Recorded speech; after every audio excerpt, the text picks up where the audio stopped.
great days on a lot of the courts, and yeah, feeling really good.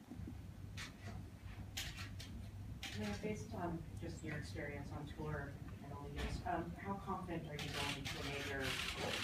Right. How did you do it? Yeah, that's always a really tough decision. You know, when you come to a tournament like Brisbane, where you're a defending champion, and you find yourself in a tricky situation of can I go out there? Should I go out there? I have a pretty big event in about 10 to 14 days, and I think experience helps in those moments. It's always very difficult because I'm someone that really sticks to the schedule that I make and my commitments, and but I think I've been fortunate in my career to have won Grand Slams and to kind of have a bigger picture of my goals, and and sometimes not focus on so many tournaments, not focus on rankings, and focus on being healthy, which is really important at a high professional sport. Maria, there always seem to be a fair amount of injuries of various seriousness before Grand Slam because of the things that you mentioned. It seems this year, in many cases, there are holdovers from last season. And I'm wondering if you had any theories about what could be done about that beyond a longer off season, let's say. Less practice?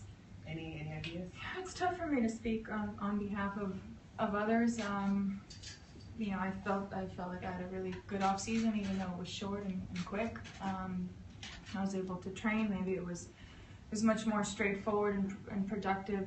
Nothing overly complicated, as it was only probably 3 weeks long because of Fed Cup. But yeah, it's tricky. I mean, 3 days before the tournament, you feel healthy, and then something happens, and then all of a sudden you can't really compete in the tournament. So things change very fast, and that's when you have to have the right mindset and an even better outlook. Maria, this is a long way to think back, but when you first came to the States, just talk about facing English in and of itself, and how you learned the language. Was it just on the court, or were you taking classes when you were little?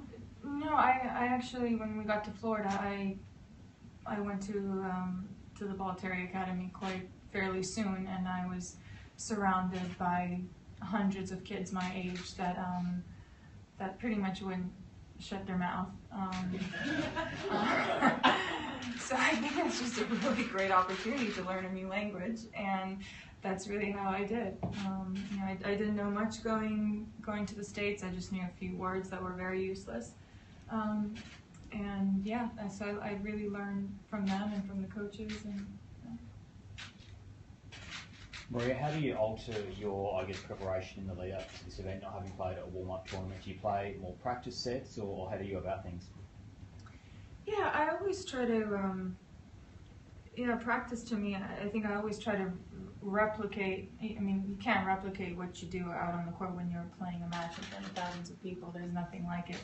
Can never compare it. But I've always been someone that's been able to treat their practice as as something that's meaningful, that there's something on the line, and you're not just going through the motions. And I think that's one of the reasons that I believe in myself, knowing that, okay, I might not have played 5 matches in Brisbane, but I know if I commit myself and if I train well and I get some practice sets in, I know with that mindset I'll be able to take that in. Yes, I might be rusty, and yes, I might make a few more unforced errors in the beginning than I would like, but ultimately I'm ready to go.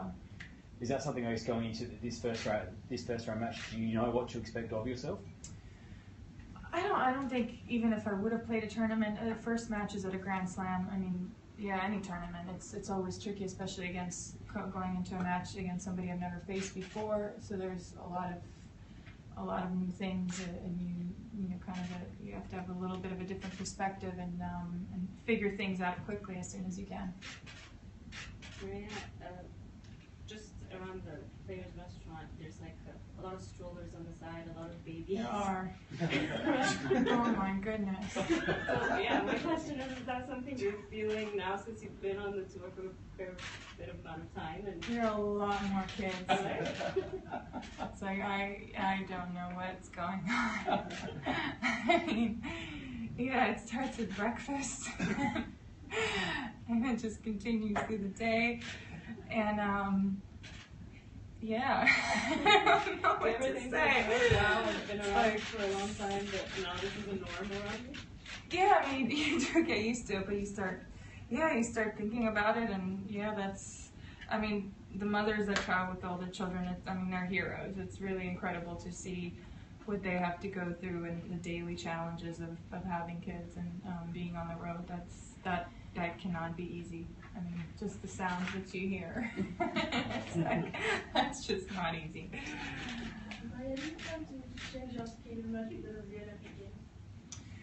Yeah, the schedule this year, I know we committed to a certain schedule just because we have to, that's the policy, we have to enter to certain events, but really my schedule after this tournament is really up in the air. I think I'll really want to take care of my forearm a little bit more and give myself a little bit more rest, because that's something that reoccurred, something that I had back in Wuhan, and as a tennis player you don't really have much time to, what I believe, healing properly.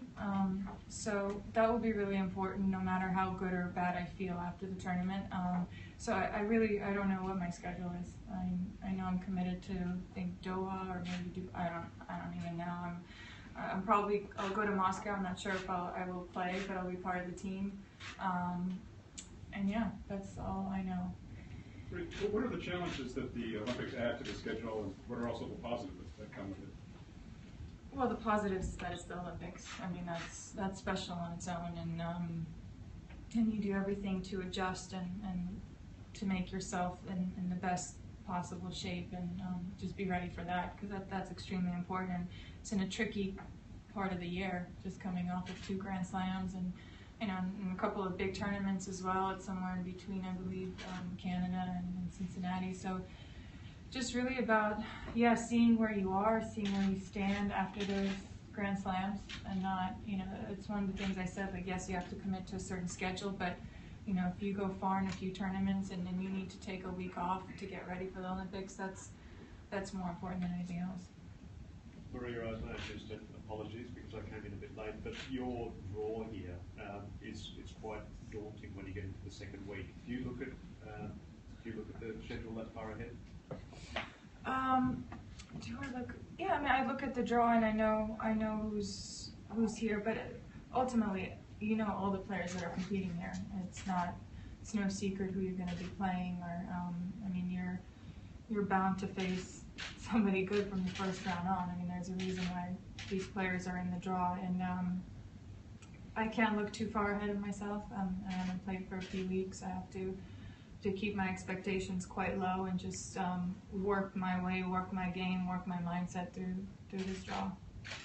What about coming into the tournament, I guess, considering there's been the talk about obviously all the injuries that have been floating around? Does that make you think like this makes the draw more open in a sense, or do you think come that first round everyone's good to go? It's not really how I think. I think everyone does everything they can to be ready for a big tournament like the Australian Open. I mean, I can only speak for myself, and that's what I've been doing. Any last questions? Maria, have you ever had any fiascos with tournament laundry? Lost clothes, wrong clothes, ruined clothes? Yeah, I actually just returned a pair of underwear that wasn't mine. Like 45 minutes ago. Funny you asked that. I don't know if you were like checking out the laundry room situation, but it really happened, and it was a female pair of underwear, not male. And yeah, it was leopard. I was like, that's not mine. Maria, has that happened before? I mean, I'm just wondering in general, has that happened before? Is it not? Yeah, it happens a lot. Yeah, I mean, I've lost some great things in the laundry. I lost a great T-shirt in Brisbane 10 days ago, so I ordered another one. Thankfully, Nike provided me another one, but yeah, it was one of my favorite long sleeve shirts. Lost that. It's okay. I mean, I don't get attached to things, so I guess that's good. I mean, it was laundry. Hopefully, the individual wasn't attached to their underwear. I gave it back, so hopefully they'll get it. Last question. Any more laundry situations we need to clear before we get on with our day? Okay, thanks very much, everyone. We'll see you.